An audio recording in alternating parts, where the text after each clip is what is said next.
I'm on my knees now. And it's like, how can this continue to keep happening to us? Like a team, and I know that there's a lot of things that are against us, and this is a flawed team. We're talking about the Nuggets now. But you have an opportunity, and you're going into the fourth quarter with the lead, and this time Jokic is playing well. Right. And you find a way to lose it at the end there in crunch time. A team that has won a championship, a team that has the experience, and you drop the ball twice, 2 times in a row. Yeah.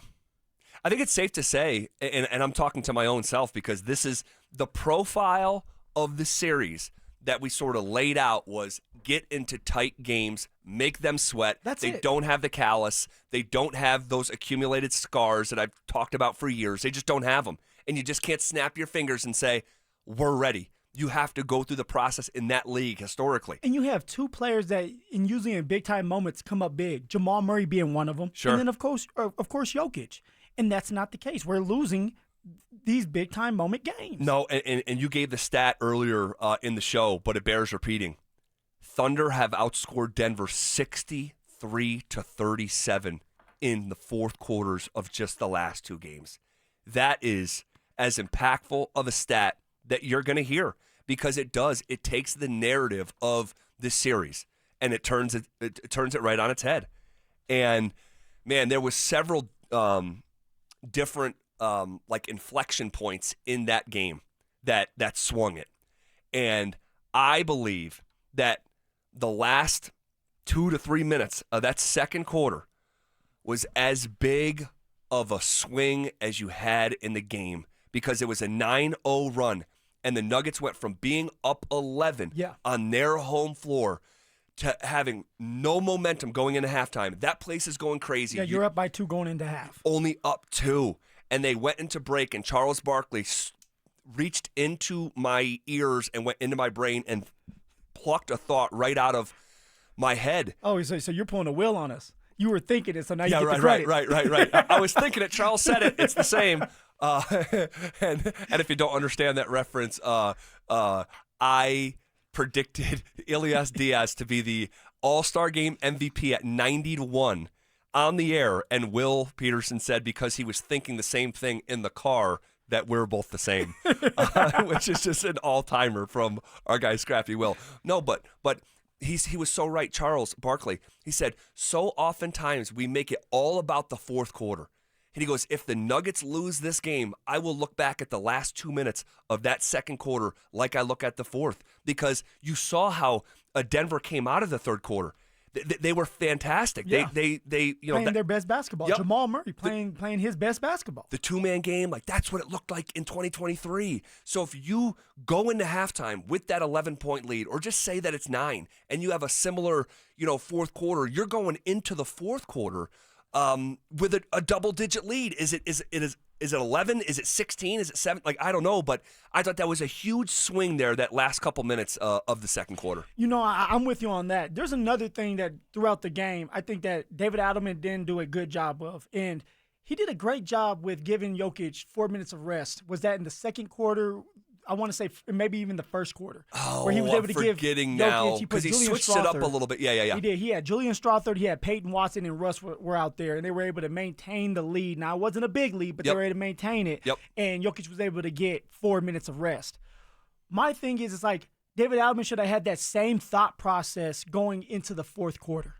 You had the lead going into the fourth quarter. Why not go out there with maybe the same unit, Julian Strawther, Peyton Watson, and Russ, for maybe just 1 or 2 minutes, 3 minutes to give Jokic that rest again. Instead, you don't. You let Jokic go and play that whole entire fourth quarter, and he did well, but I believe it hurt us in the end because you run out of gas. Yeah. That's another one. I love what you said about the 9-0 run from OKC, but also for David Adelman and that started the fourth quarter. It could have been done a lot better with David Adelman giving Jokic more rest. So completely understandable.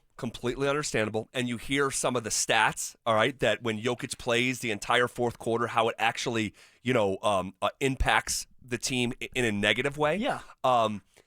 But I'll say this. You listen to Adelman after the game, and he said, I was talking to Jokic about it. He's telling me he's good. He's actually so self-confident. I forget the way he sort of said it, that he's like, he was so self-confident that you have the best player in the world who's having a great night telling you, I don't want to come out. But you're the coach. That's tough. But you're the coach. You say, hey, look, I know you're good, but trust me. Trust me. I'm not saying you're going to be out for 5 minutes, but just like, trust me. Let's give you some rest. And it's hard to say this because Jokic ended up having a great fourth quarter. He was the only one to show up. Correct. But maybe that would have forced other players to show up now. Because what did we say the week 4, week 3, or game 4, game 3? Like, when Jokic was having a bad night, the other people around him were showing up. Well, if Jokic is not on the court, it forces Jamal Murray to play a little bit better. It forces Aaron Gordon to play better. I would say MPJ, but like right now, it's like it doesn't matter if MPJ's out there or not.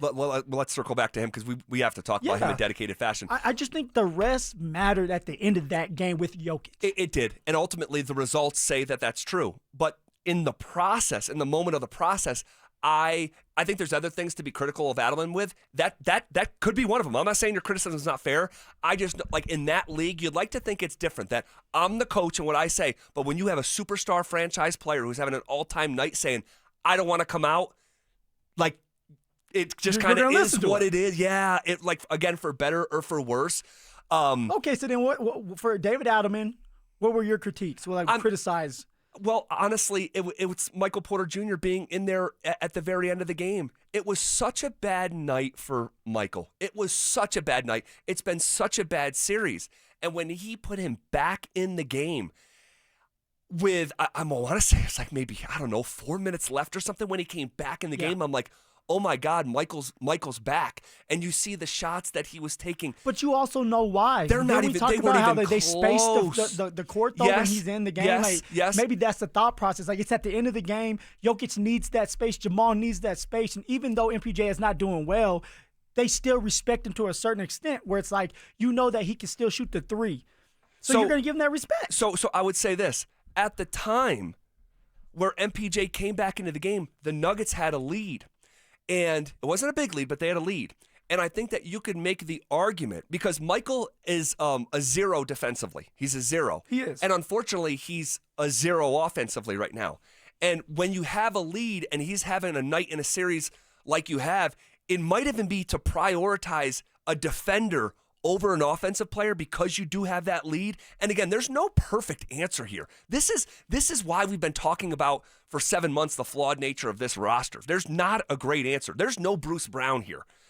And the Nuggets could use a Bruce Brown, and all this craziness that I've heard for the last 7 months. Like, I'm not going to relitigate it, but like how insignificant people minimize the Bruce Brown presence to a degree that it's just like, do you guys have amnesia? Like how effective and efficient and a dog Bruce Brown was? They don't have a Bruce Brown.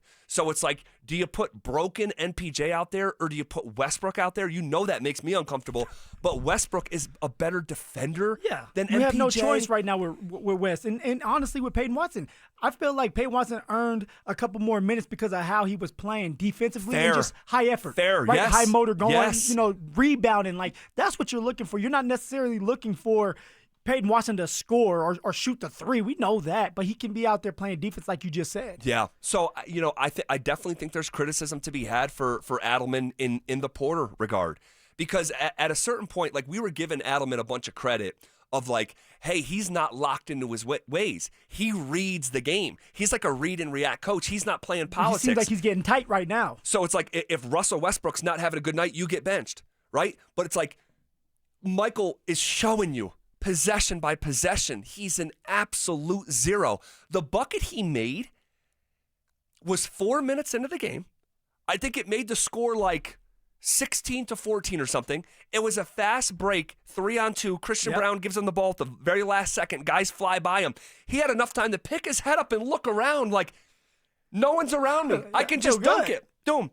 That was his bucket. And he's so hard to watch right now. He is a max player. Have you guys heard? He's a max player, right? He has scored 3 points or less in 3 of the 5 games, and now 8 points or less in 4 of the 5.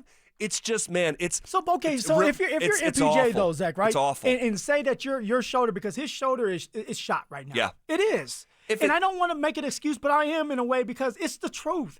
Like, what do you do then? Do you accept it and say, look, I'm not good to this team and I just need to sit out? Because this, like, I know that MPJ has struggled